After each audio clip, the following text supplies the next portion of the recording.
जय हिंद प्यारे दोस्तों। मैं प्रकाश अवस्थी कानपुर वाला। प्यारे दोस्तों, मैं आपको करा रहा हूं आरआरबी जेई के लेटेस्ट सेट। ये सेट नंबर 4 है जो कि 20/2/2024 शिफ्ट नंबर 1। पहला क्वेश्चन, एक मीनार के आधार से 20 मीटर की दूरी पर खड़ा एक व्यक्ति देखता है तो कुछ ऐसा ही बनेगा। ये एक मीनार है, इसके आधार से 20 मीटर दूरी पर एक व्यक्ति देखता है कि मीनार के शीर्ष का उन्नयन कोण यानी एंगल ऑफ एलिवेशन 60 डिग्री है। तो कह रहा है मीनार की ऊंचाई ज्ञात कीजिए।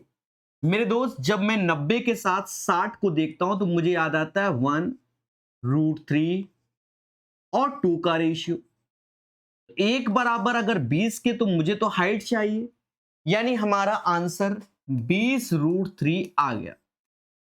ऑप्शंस में जब देखा तो कुछ ऐसा था ही नहीं, तो फिर हमने √3 का मान रखा। √3 का मान 1.732 होता है, याद कर लीजिए। कभी देता है कभी नहीं देता। 17 दूनी 34, 32 दूना 64, 0 दशमलव के बाद 3 डिजिट जो कि आपके सामने 34.64। ठीक है, अब ये दशमलव समझ लो, ऊपर की जगह नीचे लगता है। हाँ, तो आप धरने में ना बैठ देना, यहां लगता है। ठीक है, हाँ कहते सर आपको दशमलव ही नहीं मालूम कहाँ लगाते हैं। प्यारा क्वेश्चन है, पहले भी ये रेलवे में आया हुआ है। ठीक है, अब जिन्होंने बनाया होगा तो उनके लिए एग्जाम सेंटर में सरल होगा, अदरवाइज हिला हो गया होगा। कह रहा मार्च के महीने में शनिवार और रविवार को छोड़कर एक डीलर द्वारा कारों की औसत बिक्री प्रतिदिन इतनी है। रविवार को कार की औसत बिक्री इतनी है। यदि पहला शनिवार, देखो पहले तो ये समझो, यहां से देखो, पहले कुछ बातों को समझो। मार्च 31 का होता है, बच्चा बच्चा जानता है। जब भी 31 का कोई महीना होता है तो 7 चौक 28 दिन अलग होते हैं और 3 दिन अलग, यानी 4 वीक्स और 3 दिन, यानी 3 ऐसे दिन होते हैं जो 5 बार रिपीट होते हैं, बाकी सब 4 बार।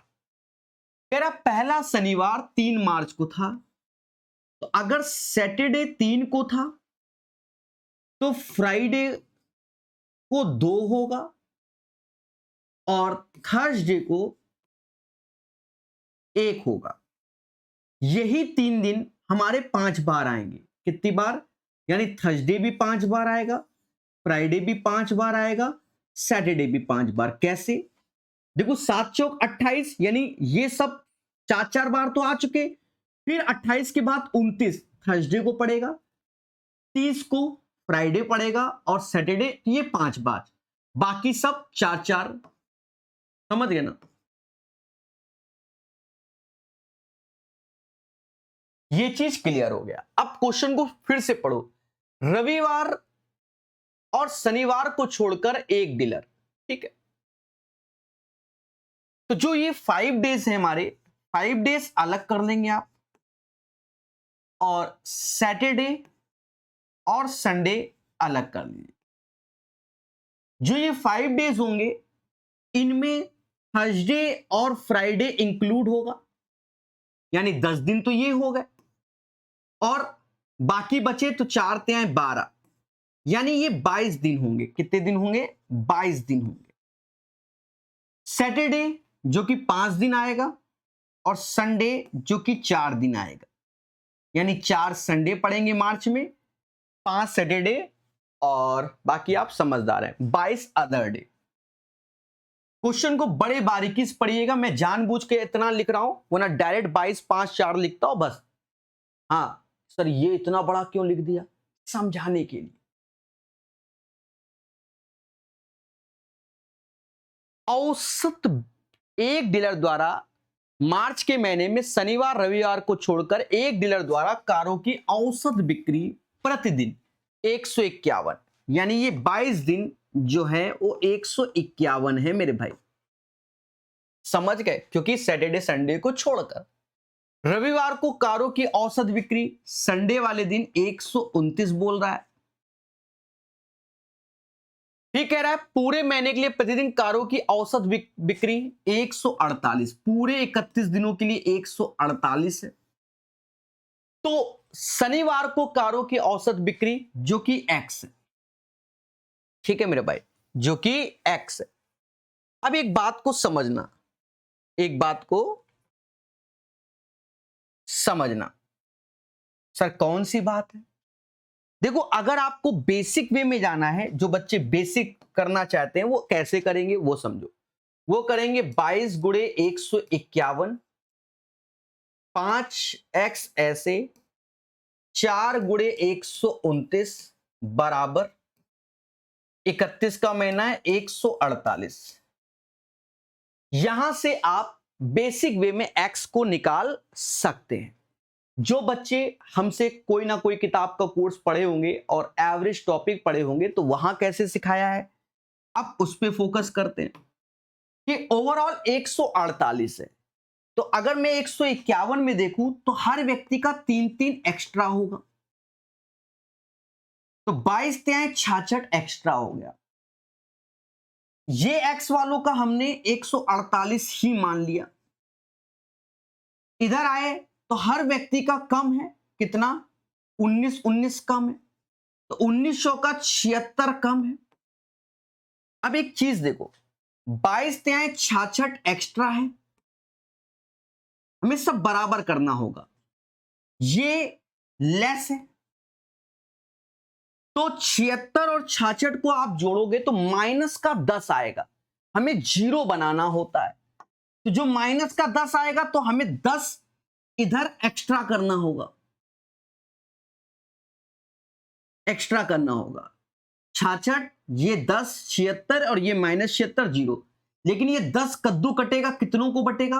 5 लोगों को बटेगा। तो 148 में 10 बटा 5 यानी 2, 150 इज द राइट आंसर। ये इसका फास्ट प्रोसेस है, 150 इसका आंसर आएगा। समझ गए? इसी तरीके से हम लोग इसे अटेम्प्ट कर लेते हैं। चलिए इस चीज को हम लोग यहां समझते हैं, यहां समझते हैं। जैसे हमने सभी का औसत 148 ही माना, पहले समझना। तो 151 सभी का 3-3 ज्यादा है, इधर सबका 19 कम है, तो 3 गुणे 22 प्लस का 66 हुआ। बोलो हां। ये 5 अलग रखो, x, तो इस x को हमने 148 ही मान के चले हैं। ये प्लस का 66 हुआ, ये 148, और यहां 1900 का 76 कम हुआ। समझना, देखा जाए कि जब हमने सबका 148 माना है औसत में, तो हमें बराबर चाहिए। यहां 66 ज्यादा, यहां 76 कम, यानी प्लस का 10, क्योंकि माइनस का 10 आ रहा है तो प्लस का 10 हमें एक्स्ट्रा चाहिए होगा। तो वो 10 5 लोगों में बटेगा। 148 प्लस 2 150, यानी यहां x अगर 150 होता तो 2 एक्स्ट्रा होता, तो 5 दूना 10 एक्स्ट्रा होता, तो 66 10 76 प्लस का ये माइनस का, मुद्दा खत्म। That's why 150 is the right answer. मैंने कोशिश किया कि आपको बता दे, बाकी कई अभ्यास करोगे तो हो जाएगा, वरना इस इक्वेशन को सॉल्व कीजिए, then you will get the right answer. पहले भी रेलवे में क्वेश्चन आया, 58 32 18 का होता है, 1296 6 की पावर 4 यानी 36 का स्क्वायर भी होता है, तो 6 आ जाएगा। 3/54 ऐसे और 168 ऐसे, काटो। 18 तिहाई 54 ऐसे हुआ, 6 से 6 दूनी 12, 8 48, 28 is the right answer. Question repeat हुआ, सभी रिपीट ही हो रहे हैं एक आध को छोड़कर। एक आयताकार मैदान की लंबाई उसकी चौड़ाई से 21 मीटर अधिक है, ठीक है, ग्रुप डी में भी आया है। इसका क्षेत्रफल इतना है, चौड़ाई देखो जो पूछा जाए उसी को x मानो, तो चौड़ाई को हमने x माना, तो जो लंबाई होगी दया वो x प्लस 21 होगी। क्षेत्रफल इन दोनों का मल्टीप्लाई ये होगा, इसीलिए दिया गया है कि आप फंस जाओ। बच्चा क्या सोचेगा, क्वाड्रेटिक इक्वेशन है बनाओ सॉल्व करो, नहीं, आप ऑप्शंस में आओ। देखो ऑप्शंस में यूनिट प्लेस की वैल्यू को लो, क्योंकि हमें यूनिट ही निकालना है। अगर मैंने ये 1 ले लिया सपोज दैट, तो 1 से अब ये दो ऑप्शंस मिल जाएंगे। 1 ले लिया तो 1 1 2 1 यानी 21, जो कि आपका पहुंच जाएगा, मतलब 2 आ जाएगा। यहां से भी 1 ले लोगे, ये 1 ले लोगे, पहले बात को समझो, ये वाला 1 तो यहां से भी 6 1 7 दूनी 14 नहीं, और 2 1 3 नहीं, यानी 151 होगा, या एक, देखो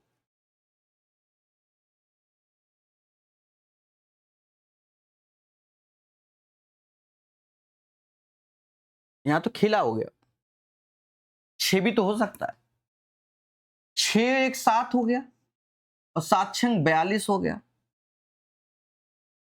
ठीक है, ज्यादा शॉर्टकट के चक्कर में खेला हो गया। अब यहां हमें कैलकुलेशन करना पड़ेगा दया। मुझे लगा सरल है, पर समझ गए ना, समझ गए ना, डस लिया इसने, सोचने पे मजबूर किया मुझे।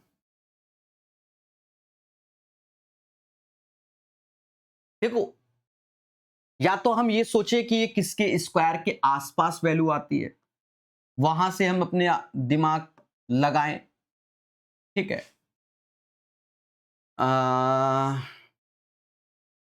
18 का स्क्वायर 180 का, मतलब 318 ज्यादा हो जाएगा, 170 289 और समथिंग, मजा नहीं आएगा, मजा नहीं आएगा। सर क्या किया जाए, अब फंस गए तो करना पड़ेगा। देखो ऐसा करते हैं, हम लास्ट 2 डिजिट ही कैलकुलेट कर लेते हैं, लास्ट 2 डिजिट। तो इन वैल्यू की हमें लास्ट 2 डिजिट को ही चेक करना पड़ेगा, ठीक है। जैसे हमने यहां 51, तो इसमें ये 51 होगा, ये हमारा क्या आ गया 72, और वो 51। क्रॉस एरो मेथड से थोड़ा सा फास्ट कीजिए, ये 2 ऐसे आएगा, 7 10 17, 7 10 17 या 42, यानी ये नहीं होगा। 66 ले लिया, 6 6, अच्छा ये तो चेक करने की जरूरत ही नहीं है, ठीक है, क्योंकि पहला तरीके से तो वो एलिमिनेट ही हो गया था। 6 और 1 7, 87 और 66, क्रॉस एरो से इसको भी चेक करो, 7 6 42 4 हासिल, देखो यूनिट प्लेस पे 2 आया ना, 8 6 48 और 7 6 42, 48 2 50 40 92, ये 94 94। देखो 7 6 42 2 ऐसे, 4 हासिल, 8 6 48 और 42, 48 42 90, 4 94, ठीक है, लास्ट में 42 आ गया, यानी ये आंसर हो जाएगा। तो थोड़ा सा आप इस माध्यम से कीजिए, अदरवाइज आपको दिमाग काफी लगाना पड़ सकता है। समझ गए मेरे भाई, ठीक है। कुछ क्वेश्चन में ऐसे होता है, अब ये जैसे हमारे साथ, समझ गए ना, ऐसे आप दिमाग लगाइए, अदरवाइज आपको फिर x square plus 21x minus 31042, फिर इसके फैक्टर ऐसे करो कि सेटलमेंट हो जाए, तो आपको फिर करना पड़ेगा, ठीक है। क्लियर है मेरे दोस्त, तो वाया ऑप्शन जाएंगे बेटर है। मानक विचलन याद कीजिए, कुछ बच्चों के लिए ये भी क्वेश्चन काफी अच्छा रहेगा। हाँ देखो, पहले भी रेलवे में स्टैंडर्ड डिविएशन के मतलब काफी क्वेश्चन आए हुए हैं।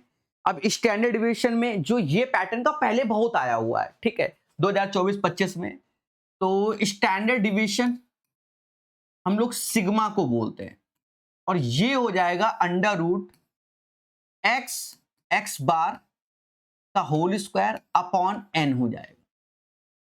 अब ये जो एक्स बार है, ये हमारा एवरेज होता है, यानी माध्य होता है। एवरेज सभी के योग और 5 से भाग देना। तो 9 21 30 हो गया, ये 20 50 10 60, 5 से भाग यानी 12 हो गया। अब हम x माइनस और इसका होल स्क्वायर, तो चाहे निगेटिव वैल्यू हो चाहे पॉजिटिव हो, यहां सिग्मा लगेगा। ठीक है, सिग्मा नेगेटिव वैल्यू हो चाहे पॉजिटिव वैल्यू, वो बाय डिफॉल्ट पॉजिटिव हो जाएगा क्योंकि होल स्क्वायर लगा है। 10 में से 12 गया, 2 का स्क्वायर 4 आया। 12 में से 12 गया 0 आया। 9 में से 12 3 का स्क्वायर 9 आया। 8 में से 12 यानी 4 का स्क्वायर 16 आया। 21 में 12 गया 9 का स्क्वायर 81 आया। ठीक है, 7 में आप चाहो तो जो नीचे n है उससे भाग भी दे दो। n कितना, नंबर ऑफ टर्म्स जो कि 5 है, इसको जोड़ लीजिए। 6 1 7 9 16 4 20 हासिल 2 गया। 8 2 10 1 11, 110 बटा 5 यानी 22 आ गया। तो सिग्मा बराबर √22। अब √22 की वैल्यू कुछ ऐसे ही सेट होती है, यानी आपको प्रॉपर स्क्वायर रूट लेना पड़ेगा, क्योंकि देख लो सभी ऐसे ही है 4.5 6 7 8, तो आपके साथ रिस्क भी है। उस केस में बचपन का तरीका स्क्वायर रूट वाला ले लो। जैसे 4 का स्क्वायर 16, तो 4 ऐसे आएगा दशमलव, तो अब यहां 2 जीरो बढ़ जाया करेगा। 16 में से 12 में से 6 गया 6 आया और 2 जीरो लिखने पड़ेंगे दशमलव के बाद। फिर 4 ऐसे, ये 8 हो गया। अब कितनी बार में जाएगा 8, अगर मैं यहां 8 लिखता हूं तो 88 64 8, 88 64 ज्यादा होगा 7, तो 7 ही का गुणा करना पड़ेगा। हाँ, 7 सत्ते 49, 4 हासिल, 8 सत्ते 56, 4 60, ज्यादा हो जाएगा, तो यहां पर हमें 6 की ओर जाना पड़ेगा। 6 का करोगे, 6 36 3 हासिल, 8 48 और 3 51, तो 4.6 से कौन स्टार्ट है, एक ही ऑप्शन है बी, तो राइट आंसर इसका 4.69 हो जाएगा। समझ गए मेरे भाई, इसको तैयार कर लेना, पहले भी बोला है आज भी बोल रहा हूं। ठीक है, और किताबों की सॉल्यूशन कराया तो वहां पर भी मैंने इनको कराया हुआ है। बढ़िया क्वेश्चन। वह सबसे छोटी संख्या ज्ञात करो जो इससे शेषफल 2 प्राप्त होता है, लेकिन 7 से भाग देने पर कोई शेषफल नहीं। 7 का मल्टीपल देखो तो कई सारे दिख सकते हैं आपको। पहली बात तो समझो 168 भी है, 147 भी है, 1442 एक ये भी है। तो आप यहां सिंपल सा एलसीएम ले लो, सरल वैल्यू है 5 6 3 4, यहां एक के कांस्टेंट लगाना पड़ेगा +2 और 7 से डिविजिबिलिटी भी होनी चाहिए। यहां एलसीएम लेते समय आप मोटा मोटा देखो, इन तीनों का एलसीएम तो 12 ही आएगा, 12 पंचे 60 हो गया, 60 के +2/7। थोड़ा सा ऑप्शंस देखो, 60 के मल्टीपल के आसपास सभी है, देखो सभी है। तो अगर मैं k बराबर 2 रखता हूं तो 122 कहीं ऑप्शन में नहीं, तो k बराबर 3 रख दू, 182, 7 से 14 जाता है, मुद्दा खत्म, 182 आंसर। ऐसे नंबर सिस्टम में भर भर के कराए, इसलिए कोई स्टार नहीं, ये तो सरल क्वेश्चन है। बहुत डिफिकल्ट पैटर्न के भी कराए मैंने।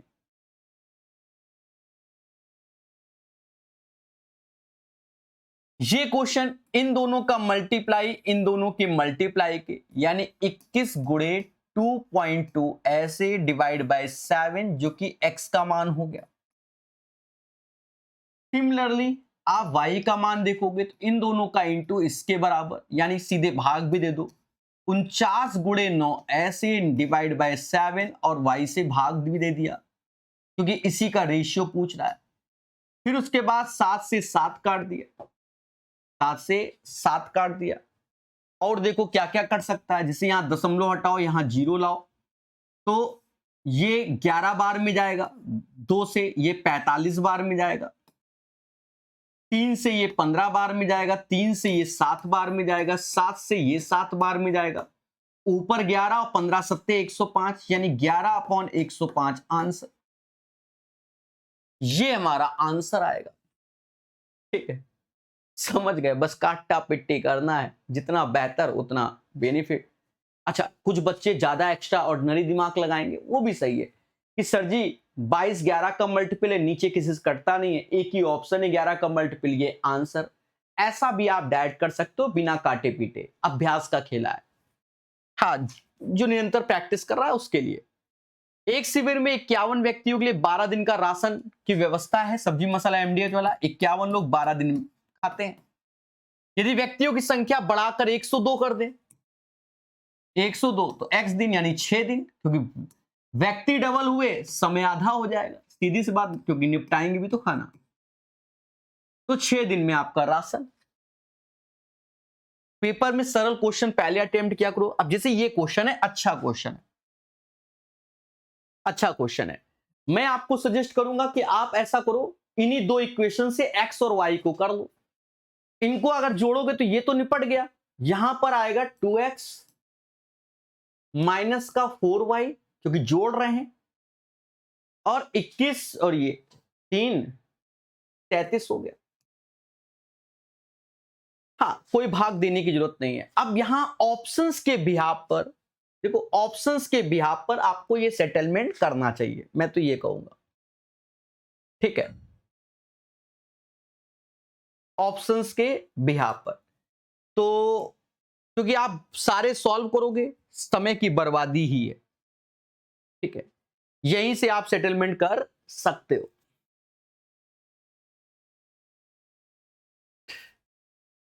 और भी मैं सोच रहा हूं, क्योंकि नीचे 42 है ना, तो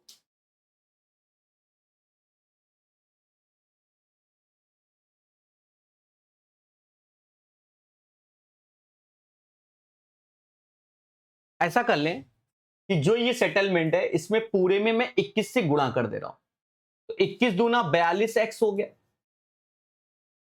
ठीक है, इधर 4 ऐसे रखो, और ये 21, अच्छा 21 से गुणा कर रहे हैं ना, 21, हाँ सही तो है, 4 ऐसे रखो, 21y, क्योंकि y के सभी के नीचे, अधिकतर के नीचे 21 है और कुछ के 42 भी है, बाकी वो सेटलमेंट या तो ऐसे या 2 गुणे 42y। आपको आंसर कौन सा होगा मुझे क्या मालूम, 21 का गुणा कर लो यहां पर, 21 सत्ते कितना होता है 147, 14 हासिल, 21 तिहाई 63 होता है, 7 ऐसे 777 आना चाहिए। अब हम वैल्यू रखने गए, तो सबसे पहले हम पहला ही ऑप्शन रखेंगे, तो 42 नीचे का कोई जरूरत ही नहीं है, क्योंकि यहां तो मुद्दे खत्म, यानी ये 389 हो गया। ये माइनस का है तो माइनस माइनस प्लस हो जाएगा। ये 21y हमने बना ही लिया कि 21 से चला जाएगा, तो 97 में 4 का गुणा कर लो, तो 7 चौक 28, 2 हासिल, नचो को 36 और 2 38, 9 8 17 का 7 आया, 8 दूनी 16, 1 17 का 7 7, यानी पहला ही आंसर हो गया। अब कुछ बच्चे धरने में बैठ जाएंगे, सर आपको तो पहले से मालूम था पहला ही हो जाएगा।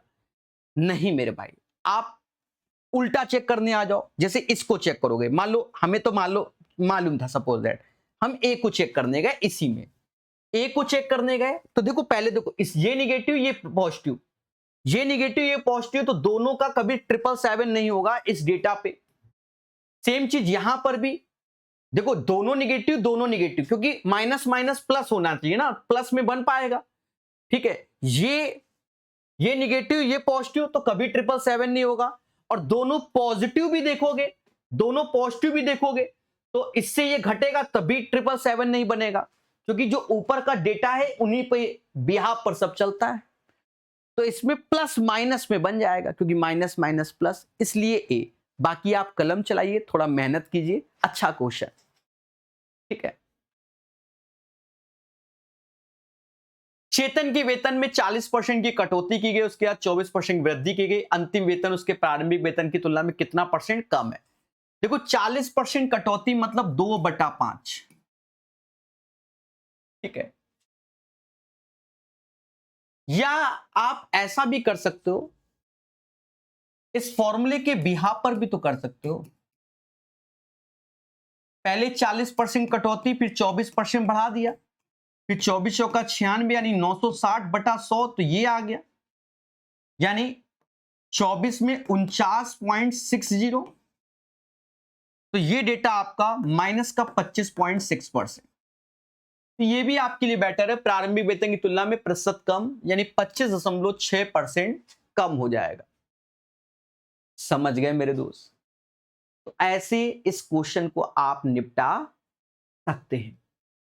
देखिए, हर सेट में 2-4 क्वेश्चन प्यारे दिए गए हैं, वहां आपको दिमाग लगाना है।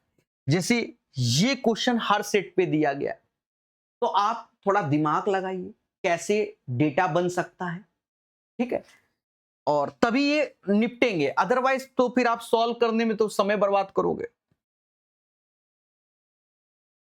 गिरीश ने एक परीक्षा में इतने अंक प्राप्त किए, वह अधिकतम अंकों 84% से 8 अंक पीछे रह गया। इसका अर्थ क्या है कि 84% मार्क्स क्या होंगे, ये 8 अंक कम है तो इसमें 8 जोड़ दो तो 84% के बराबर हो जाएंगे। इसका मतलब तो ये हुआ, यानी ये अंक 84% से 8 कम है, या तो यहां -8 लिखोगे तो इधर जोड़ोगे तो बराबर होगा, तो हम पहले जोड़ दे रहे। हाँ, 64 8 72 672। अब देखो यहां पर साफ साफ दिख रहा है कि 84 में 8 चौक 32, 8 का अगर मैं गुणा करता हूं तो ये आ जाएगा 8 चौका 32, 64 3 इतना।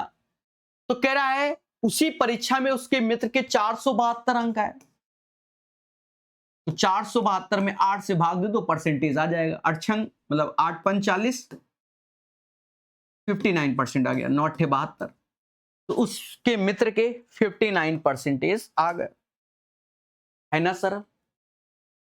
कह रहा है 7 अंकों की संख्या ये है 9 से विभाजित a प्लस बी का न्यूनतम मान क्या है? मेरे दोस्त, इसका न्यूनतम मान बोला गया, देखो 9 से डिविजिबिलिटी, कैंसिलेशन ऑफ 9 को 7 में ले, जैसे ये कट जाएगा 6 3 9 चला जाएगा, तो बचेगा पोर्शन क्या है, a प्लस बी 5 2 7। अब ये 9 यहां हमसे मिनिमम बोला गया, यानी सिर्फ 9 से डिविजिबिलिटी ही करनी पड़ेगी हमको और मिनिमम, तो 7 में क्या जोड़ दे 9 हो जाए, तो आप कहोगे 2, और 2 ही मिनिमम है।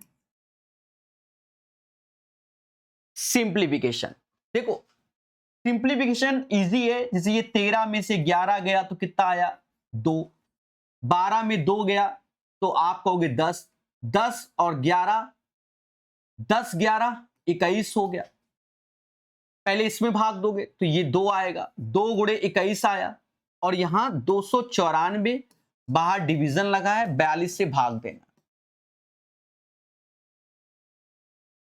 7 7 दूनी 14 और 28 1 29, 7 आंसर।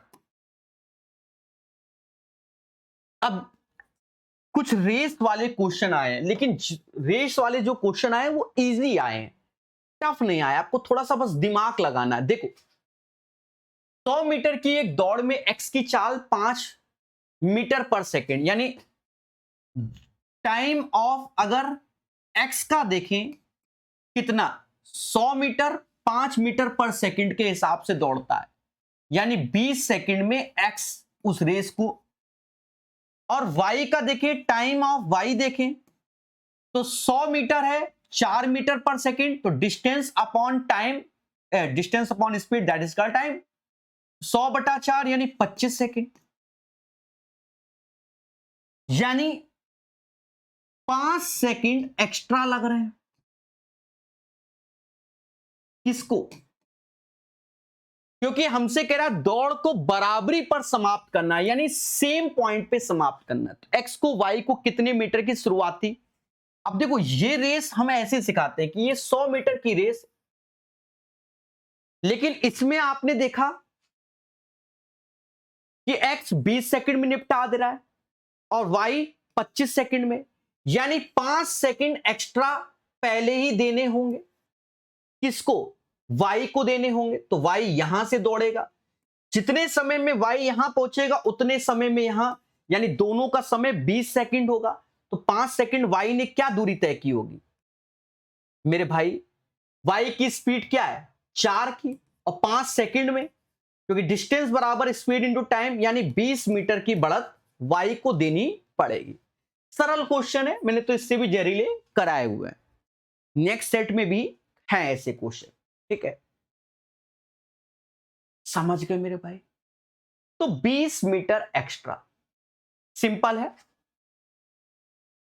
हाँ, क्योंकि टाइम कांस्टेंट है, हमने ऐसे बताया। बाकी रेशियो एशियो दुनिया भर के तरीके हैं, उससे भी आप कर सकते हो। दिए गए आंकड़े का बहुलक ज्ञात करो। अब बहुलक क्या होता है? मोड होता है, जिसमें हम लोग क्या पढ़ते हैं? Lower limit frequency f minus f1 upon f minus f1 plus f minus f2 into height h ऐसे आता है। पहले बोलो हाँ, बहुलक का तो अब गलती नहीं होना चाहिए। अब हम लोग यहां डेटा में जब जाते हैं तो हम बहुलक वाले क्वेश्चन में देखते हैं सबसे पहले, मतलब सबसे अधिक बार कौन आया? 9 आया, तो इसे फ्रीक्वेंसी f बोलते हैं। इसके ऊपर वाले को f1, इसके नीचे वाले को f2, इसके पीछे जब आते हैं तो इसे लोअर लिमिट बोलते हैं, और यहां अंतर इसकी हाइट होती है। बस पुट कर दो, आंसर आ जाएगा। लोअर लिमिट आप देख रहे हो जो कि 18 है। f माइनस f1, 9 में से 5 गया, 4 आया, तो नीचे 4 ऐसे, 9 में से 4 गया, 5 ऐसे आया, हाइट 6 आया। मोटा मोटा यहां देखोगे तो 24/9, यानी 18 ऐसे, 24/9, 3 से भाग दे दो, 8/3, इसी को 2.666 करके बोलते हैं, यानी 20.67 बोला जाएगा। यस, समझ गए ना? 66 भी बोल दो तो भी 20.66, इस टाइप से हो गया मेरे भाई। कुछ सेटों में ऐसे वाले भी क्वेश्चन देखने को मिले हैं। सरल है, समझो। पहले ऑप्शंस एलिमिनेट करना है। नीचे दिए गए कथनों में त्रिभुजों के बारे में सही कथन क्या होगा? देखो, 3 ऑप्शंस को अगर मैं एलिमिनेट कर गया तो चौथा ऑप्शन बाय डिफॉल्ट सही है। ये ध्यान रखना, भुजाओं वाले एक त्रिभुज की रचना की जा सकती है। देखो, पहला इसके बारे में, दो छोटी भुजाओं का योग बड़ी भुजा से बड़ा होगा तभी वो त्रिभुज होगा। 9 3 12, 12 क्या 13 से बड़ा होता है? नहीं, यानी ये स्टेटमेंट फॉल्स है।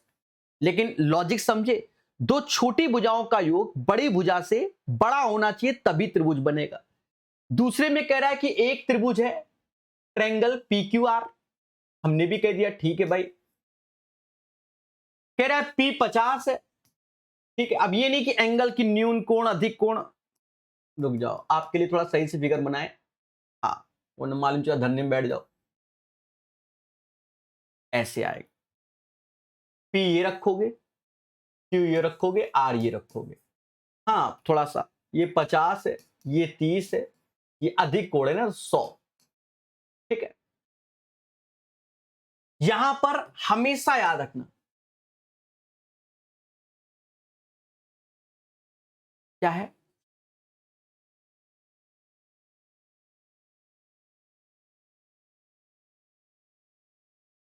कह रहा है P 50 है, Q 30 है, QR त्रिभुज की सबसे लंबी भुजा होगी। सबसे लंबी भुजा कौन सी आ रही है? PQ देखने में लग रही है, तो QR तो होगी ही नहीं, QR तो होगी ही नहीं, ठीक है। इतना तो देखने से ही समझ में आ रहा है, तो मुद्दा ही खत्म हो गया। फिर C वाला, 6 सेंटीमीटर भुजा वाले समबाहु त्रिभुज का क्षेत्रफल, समबाहु त्रिभुज, अच्छा ये 18√3 लिखा हुआ है, ठीक है, 18√3, मेरे टाइपिस्ट से मिस्टेक हुआ, ये वैल्यू 18√3 है। समबाहु त्रिभुज का जो क्षेत्रफल होता है वो √3/4 भुजा का स्क्वायर, 6 का स्क्वायर 36, तो 4 से ये 9 बार में हमारा 9√3 आ रहा है, ये कह रहा 18, तो ट्रू स्टेटमेंट हमारा डी होगा, केवल डी। और यहां कह रहा है DEF PQR में ये है, तो ये दोनों क्या है? सर्वांगसम होंगे, बिल्कुल होंगे। जब हमने 3 को एलिमिनेट कर दिया तो चौथा बाय डिफॉल्ट हमारा आंसर होगा। क्लियर है मेरे भाई? ठीक है।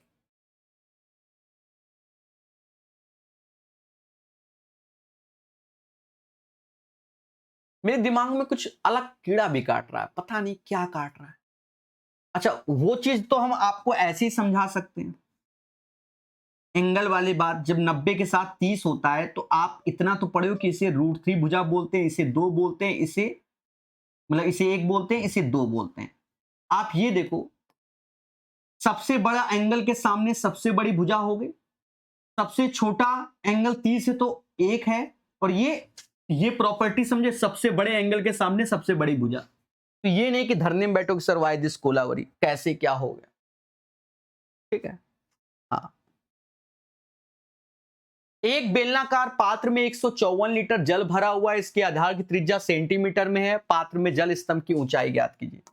देखो, यहां याद रखना 1 मीटर क्यूब बराबर 1000 लीटर होता है, 1 सेंटीमीटर क्यूब बराबर 1/1000 लीटर होता है।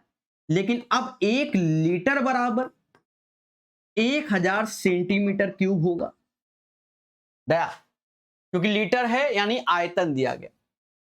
बेलन का आयतन होता है पाई r², जो कि त्रिज्या 14 × 14 है, और h हमें चाहिए, और 154 लीटर है, सेंटीमीटर में कन्वर्ट कर लो, क्योंकि पूरा क्वेश्चन सेंटीमीटर में कर दिया मैंने।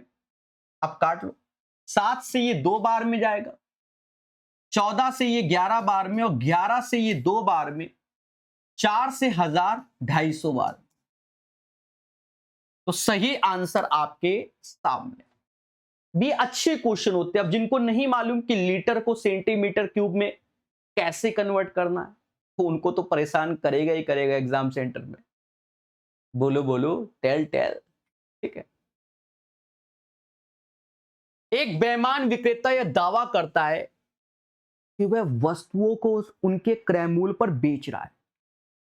1000 ग्राम लेने गए पर 902 ग्राम दे रहा है। अब मैं ही हूं, मैं कह रहा हूं भैया जितने पे लाता हूं उतने पर आपको दे रहा हूं, और फिर भी मैं कमा रहा हूं, इसका मतलब मैं बेईमान हूं। सीधी सी बात है। आपने कहा सर 1 किलो टमाटर दे दो, सर कह रहे हम तुमको 902 ग्राम दे दे, तो यही बेईमानी कर ली हमने। अच्छा, यहां देखो ये 98 आया, नीचे 902 आएगा, गुणे 100। थोड़ा सा कॉमन सेंस लगाओ, ये नहीं कि लग गया कैलकुलेशन में ये आंसर। सर कैसे? इसका 10% देखोगे तो 90.2, उससे थोड़ा ही अधिक है, और 1% देखोगे 9, यानी 11% से कम आंसर आएगा। 10 से अब 11 से कम एक ही है, वरना इसको कैलकुलेट कर देना, 9800 में 902 का भाग देना, आ जाएगा। 15 के प्रथम 18 हर सेट में आ रहा है, तो पहला 15 होगा, दूसरा 30 होगा, और लास्ट वाला 15 × 18 270 होगा। सीरीज आर एपी में है क्योंकि समान अंतर है, पहले लास्ट के योग का आधा ही समांतर माध्य होगा। 270 15 285 होगा, और 2 से भाग दे दोगे 142.5 हो जाएगा। B is the right answer. ये क्वेश्चन भर भर के कराया हुआ है। क्या हमने हमेशा बताया है, इफ यदि a + b + c = 0, तो a³ + b³ + c³ बराबर 3abc होता है। अब वाइस वर्सा की अगर ये दे दे तो ये भी होता है। आप देखो इसका पैटर्न, a³ b³ c³, अब कह दो ये तो दिख ही नहीं रहा है, अरे देवता, 2 अंदर भेज दो, इसके 8 है ना, तो 2, यानी ये 6x - 8 का होल क्यूब हो जाएगा। 2 बाहर निकालोगे 8, जैसे यहां पर 3 है, 6 है ना, तो ये 3 हो जाएगा। कैसे? 5x + 1 ऐसे, x + 3 ऐसे, इसका 2 इसमें पहुंचाना जिससे सेम दिखे। देख लो ये दिखने लगा, ये जब दिखने लगा तो वाइस वर्सा चलता है, यानी 5x + 1 x + 3 और 6x - 8 = 0। तो कोलाए 6 5 11 1 12, 12x ऐसे बराबर 4 के, तो x बराबर 1/3, 1/3 is the right answer question number 20 का। समझ गए मेरे दोस्त? क्लियर है? चलिए आगे बढ़ेंगे। ये क्वेश्चन देखन में डेंजर लग रहा है पर ये सरल क्वेश्चन है, ठीक है। ऐसे क्वेश्चन हमने कई बार कराए, इससे पहले वाले सेट में भी कराया, बहुत बेसिक से हो जाता है।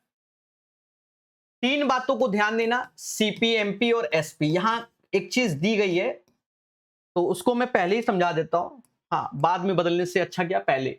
यहां लिखा है यदि एक ग्राहक 700 रुपए प्रति वस्तु के अंकित मूल्य वाली यानी एमआरपी 700 रुपया दिया गया है। अब पढ़ते हैं शुरू से। एक स्टोर सभी वस्तुओं पर 16% की व्यापारिक छूट देता है, तो 16% की छूट तो किस पे देगा, एमआरपी पे देगा। 700 में देखो आंसर परसेंटेज नहीं वैल्यू पे है ना, चलो कोई नहीं, तो 700 का 16% कम कर दो, तो यहां जो सेलिंग प्राइस आएगा वो 700 16% कम करोगे तो 84%। परसेंटेज 2 जीरो खा जाएगा, 7 चौक 28, ऐसे दो हासिल 56 2 58। हाँ 56 2 58, 588। एमआरपी 700 रुपया, सेलिंग प्राइस 588। यहां तक कोई दिक्कत, बोलो बोलो नहीं।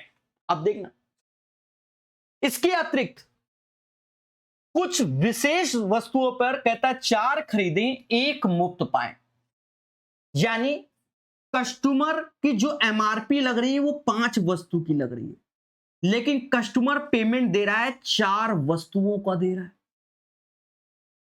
आगे कहता है यदि ग्राहक 700 रुपए प्रति वस्तु वाली, ये लाइन जो हमने पहले पढ़ ली है इसलिए हेल्प है, वही बात है, उन पे 4 खरीदे 1 मुफ्त पाए योजना, भाषा को दोबारा बोल दिया। तो 5 वस्तु के लिए ग्राहक को कुल कितनी रियायत दी गई, यानी 3500 का माल, पेमेंट कितनी कर रहे हो, 8 चौका 32, 3 हासिल, 32 3 35, 3 हासिल, ठीक है। अच्छा यहां देखो हमसे अंतर वाला नहीं पूछा गया, आंसर तो यही हो गया, जो अभी मैंने इसका गुणा किया 2353 किया था ना, यही हो गया। ये तो और है सरल हो गया। यहां कह रहा है कुल कितनी रियायती धनराशि का भुगतान, यानी सेलिंग प्राइस पूछा गया। अच्छा हमें लगा तो 2352, ये तो और सरल हो गया। एक बार फिर समझो, 700 रुपया की चीज रहा है, 16% डिस्काउंट यानी 588 में मिल रही है। साथ में एक ऑफर चला दिया कि 4 खरीदोगे तो 1 एक्स्ट्रा पाओगे, यानी एमआरपी 5 का लगा, पेमेंट 4 की लगी, तो पेमेंट आपकी क्या लगी 588 इंटू 4, बस यही पूछा गया, मुद्दा खत्म। समझ गए देवता। तो ये question much ado about nothing, paper time, इसे देख लो, देखने में बड़ा लग रहा है ना, खोदा पहाड़ निकली चुया है, हिंदी में बोलते हैं। आज धरने में बैठ जाओ कदो सर ये क्या बोल दिए।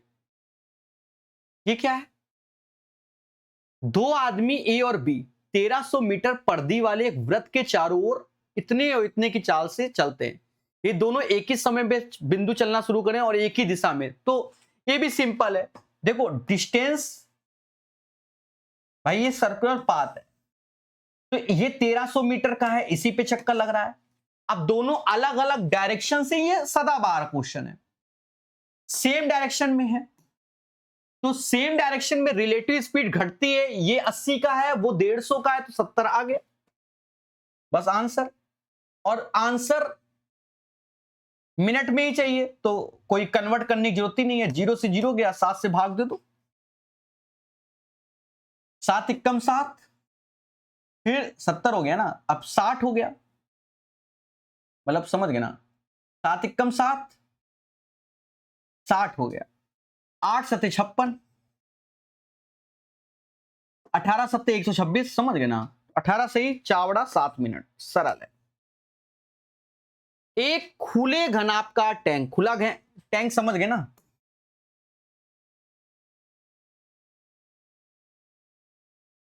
ये एक टैंक है, ये एक टैंक है, और इसका ऊपर वाला पोर्शन रिमूव है, तो एरिया ऑफ द 4 वॉल्स, 4 दीवालों का क्षेत्रफल, two L plus B into H, और ये फर्श को इंक्लूड करना पड़ेगा क्योंकि खुला टैंक है ना, तो एल बी, तो ये चीज है। तो कह रहा है खुले घनाभ का टैंक जिसकी आंतरिक लंबाई चौड़ाई ऊंचाई उतनी है, आंतरिक पृष्ठ का क्षेत्रफल। छत को नहीं देखना है, बाकी सबको देखना है, रख दो, सरल है। दो ऐसे, एलबी कितना, ये 14 हो गया, एच कितना 9 हो गया, एलबी 33 हो गया। कर लो मेरे भाई, 28 गुणे 9, 9 अट्ठे 72, 7 हासिल, 9 दूनी 18, 7 25 और 33, 3 2 5 8, 285 इज द राइट आंसर। ये सब आपको कराए हुए क्वेश्चन है, समझ गए? ये तो फर्जी क्वेश्चन है। 20 वस्तुओं का विक्रय मूल्य 31 के क्रय मूल्य के बराबर, यानी 20 का सेलिंग प्राइस 31 के कॉस्ट प्राइस के बराबर है, ये बोला गया है। यानी सीपी अपॉन एसपी, सीपी के सामने 20 और एसपी के सामने 31। हानि या लाभ, 20 की चीज 31 में बेचोगे तो समझी रहो 11 का प्रॉफिट होगा आउट ऑफ 20 में गुणे 100।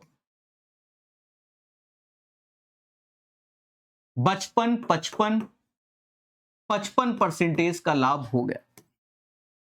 हाँ, 20 की चीज 21 में है, 31 में ना, समझ गए? अरे देवता बोलो हाँ।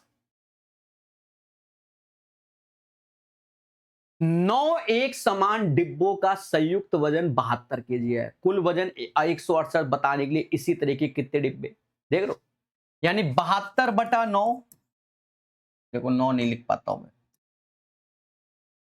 तो 8 केजी का पर डब्बा हो गया। तो 168 में 8 का 21 हो गया, 21 डब्बे हो गए। दो क्रमागत प्राकृत संख्याओं का गुणनफल इतना है, क्रमागत नेचुरल नंबर x, x + 1 506। दोनों संख्याओं में बड़ी संख्या कौन सी होगी? तो याद रहे जब ऐसा बोला जाए तो बड़ी संख्या को हम x मानेंगे और छोटी संख्या को x - 1, क्योंकि हम ऑप्शंस का सहारा लेंगे, और ये 506 ऐसे लिखेंगे। बात समझ में आए? क्योंकि दोनों का अंतर है, ये भी क्रमागत है, बड़ी बोला गया। अब ऑप्शन से ऐसे ही हमने एक क्वेश्चन किया था जहां पर हमें लास्ट 2 डिजिट करना पड़ गया था। एरिया था,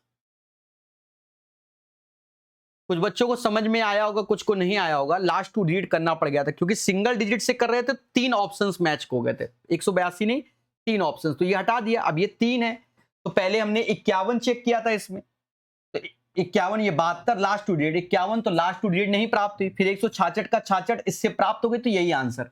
फिर 61 नहीं चेक किया मैंने, ठीक है।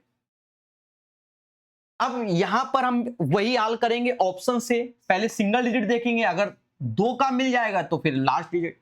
जैसे पहले 17 ऑप्शन देखा तो सिंगल डिजिट में 7 आया और 17,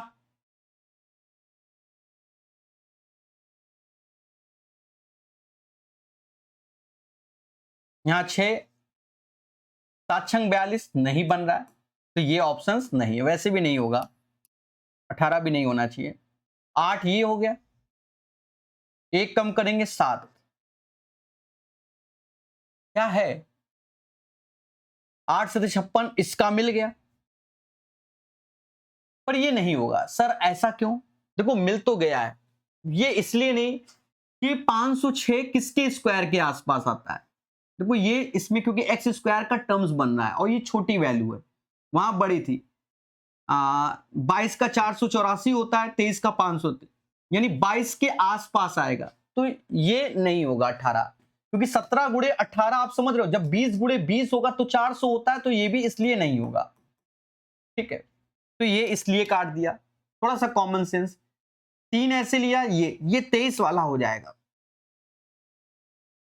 ये होगा 22 गुणे 23 हो जाएगा, 21 और ये 20 तो लास्ट में बनता ही नहीं है, ये भी एक अच्छा क्वेश्चन आ गया, ठीक है। तो x बराबर आप 23 रखोगे मेरे भाई, ठीक है, x बराबर 23। आप चाहो तो गुणा कर लो, 23 दूना 46, 4 हासिल 46 4 50, थोड़ा सा अच्छे लेवल के रखे गए हैं, वो ना यूनिट प्लेस देखते ही आंसर आ जाता है। ठीक है, बाकी सॉल्व कर लेना। एक बटुए में सोने चांदी और कांसे के टोकन है, इनमें से सोने चांदी के टोकन इतना इतना इतना। देखो लास्ट में क्या पूछा गया, कांसा और चांदी, ब्रोंज और सिल्वर। तो ब्रोंज ऊपर रहेगा, सिल्वर नीचे रहेगा, मैंने ऐसे सिखाया गया। तो यहां पर गोल्ड और ये गोल्ड, तभी तो ये गोल्ड गोल्ड कटेगा। अब बी और जी का रेशियो देखो, तो ऊपर सोने और चांदी का, सोने और चांदी का रेशियो यानी ये वाला दिया गया जो कि 5/17 पहले दिया गया। फिर कांसे और सोने का ये वाला दिया गया 18 और 19। देखो ऊपर 90 आ गया, 90 एक ही ऑप्शन में, तो नीचे 323 आएगा। और वैसे भी 17 गुणे 19 323, क्योंकि 18 का स्क्वायर 324 में से एक घटाओगे 323 आएगा। समझ गए मेरे भाई, कई बार कराया है तो इसलिए ज्यादा इसमें दिमाग नहीं लगवा रहे। ये क्या, अच्छा, अनिरुद्ध और ब्रह्मा जी को एक दीवार बनाने का काम सौंपा गया। अनिरुद्ध उस दीवार को 60 घंटे में बना देता है। ब्रह्मा जी की कार्य क्षमता 3 गुना तेज है। देख लो 3 गुना तेज है, अधिक तेज नहीं है, 3 गुना तेज है, 3 गुना अधिक नहीं है। इसमें हमेशा इंग्लिश वर्जन चाहो तो इंग्लिश 3 टाइम्स फास्टर लिखा है, 3 गुना तेज है। यानी अनिरुद्ध अगर 1 लड्डू बनाता है तो ब्रह्मा जी 3 बनाते हैं। अगर मुझे टोटल वर्क चाहिए तो इन दोनों का गुणा, टोटल वर्क हमारा 60 हो जाएगा। आगे क्या कह रहा है, पहले घंटे अनिरुद्ध काम करता है, दूसरे घंटे ब्रह्मा जी काम करते हैं, और तीसरे घंटे तीनों काम करते हैं। बहुत अच्छी बात है, ये काम चल रहा है। यानी पहले घंटे 1 लड्डू बना, दूसरे घंटे 3 और तीसरे घंटे 4 लड्डू बने, यानी 3 आवर्स में 8 लड्डू बन गए। ये अल्टरनेट का क्वेश्चन है। अब फिर यही रिपीटिशन होगा, 8 सते 56, 7 का गुणा कर लो तो मोदी जी बन गए, यानी 21 घंटे में 56 लड्डू बन गए, 4 लड्डू बनाने। अब बारी किसकी आएगी, अनिरुद्ध की, तो 1 घंटे में 1 लड्डू बनाएगा। फिर ब्रह्मा जी की बारी आएगी, वो 1 घंटे में 3, और देखो 56 4 60, 21 और 2 23, 23 घंटे में सारा का सारा लड्डू बन जाएगा। बहुत पढ़ाया है अल्टरनेट का क्वेश्चन में, समझ गए मेरे देवता, सरल है, हो गया। किसी देश की वर्तमान जनसंख्या 10 करोड़ है, अगले 3 वर्षों में इतना। सीआई का क्वेश्चन, प्रिंसिपल और अमाउंट 10 है, 3 साल के बाद 17.28, सरल है। तो याद करो, हमको रेट ऑफ इंटरेस्ट चाहिए, जनसंख्या में एक समान प्रतिशत वृद्धि, तो इसके दशमलव हटाओगे तो यहां 2 जीरो, ऐसे हो जाएगा। 3 साल है तो क्यूब रूट लेते थे, याद करो सीआई में, ये 10 का आएगा, वो 12 का 1728, 10 की चीज 12 में तो 2/10 गुणे 100, यानी 20% हो जाएगा। भर भर के मैंने ये चीज सिखाई है, अच्छा क्वेश्चन है। ठीक है, ये हमने सीआई के हिसाब से सोच लिया, और ऐसा परसेंटेज में भी ये चीज ऐसे ही समझाई है। एक पूरी यात्रा के दौरान जिसमें एक व्यक्ति किसी स्थान पर 5 kmph की चाल जाता और 3 kmph वापस आता, औसत चाल क्या होगी, तो 2xy upon x plus Y, 5 गुणे 3/8, 15, यानी 3.75 kmph उसकी एवरेज स्पीड हो गई। अब नीचे कह रहा है कि औसत चाल इतने के समांतर माध्य के बराबर, कहां, 5 3 8 का आधा 4 होता है, नहीं होगा। औसत चाल इतनी होगी, अरे वो तो वैसे भी नहीं है, इतने के समांतर माध्य से कम है, बिल्कुल। 5 3 8, 8 का आधा 4, 4 से ये डेटा कम है, बस यही ट्रू है, सी आंसर। फिर 3 होगी, गांजा फूके। किरण ने एक व्यवसाय शुरू करने के लिए एक बैंक से इतने की राशि उधार ली और 7% 2 वर्ष के पश्चात कितना साधारण ब्याज। हर सेट में ये फर्जी क्वेश्चन आ रहा है और हमरा जैसा टीचर करा रहा है। 7 दूनी 14%, परसेंटेज 2 जीरो गया, 2 जीरो ऐसे, मोदी जी 56 5 हासिल, 56 5 61 हो गया। तो ये सेट भी हमारा कंप्लीट हो गया। 2-3 क्वेश्चन को दोबारा देख लेना अच्छे से, ठीक है, और चीजों को सीखते हुए आगे बढ़ते रहिए, पढ़ते रहिए, बढ़ते रहिए, सीखते रहिए। और याद रहे, रेलवे के सभी एग्जामों के सेट लगाने होते हैं, ठीक है। मैं यूट्यूब में देखता हूं ग्रुप डी का बच्चा कमेंट कर रहा होता है, सर ग्रुप डी के सेट क्यों नहीं करा रहे हो? तो ये भी तो सेट आपके वही है, इनको भी प्रैक्टिस करना है मेरे भाई। सेक्शन कंट्रोलर के करा रहे हैं, नहीं करा रहे तो क्यों? पहले आरआरबी जेई कर लो, फिर उसके कर लेंगे, फिर एलपी का भी बीच में आ जाएगा, फिर टेक्नीशियन का भी आ जाएगा। सेटों का प्रैक्टिस करना है, ये नहीं देखना है कि किस एग्जाम के ये सेट है। रेलवे का है, बस रेलवे का पढ़ना है। बात समझ में आ गई? एसएससी की ओर नहीं जाना। आजकल रेलवे के सेटों से रेलवे के पेपर फंस जा रहे हैं, ठीक है। समझ गए देवता?